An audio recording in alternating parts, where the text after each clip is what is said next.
Hello friends, आज मैं आपके लिए एक अच्छा ड्राइंग बनाऊंगा। ड्राइंग है हैप्पी बर्थडे केक।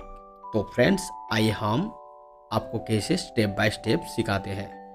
तो दोस्तों, वीडियो में बने रहे। अगर मेरा चैनल को अभी तक सब्सक्राइब नहीं किया तो सब्सक्राइब कर लीजिए, ताकि हमेशा आपको ऐसे सिंपल ड्राइंग मैं हमेशा मेरे चैनल पर अपलोड करता हूँ। तो वीडियो में बने रहे।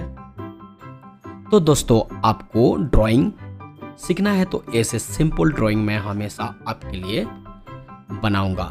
तो दोस्तों देखिए, मैं पहले कैसे एक कैंडल बनाकर एक सबसे अच्छा बर्थडे केक हम आपके लिए बनाएंगे।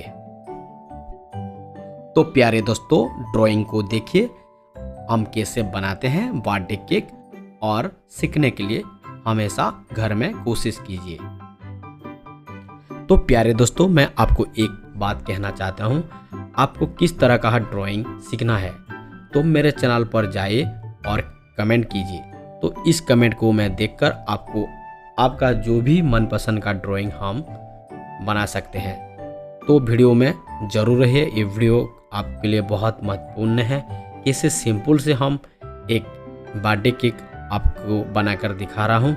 तो वीडियो ज़रूर देखिए दोस्तों।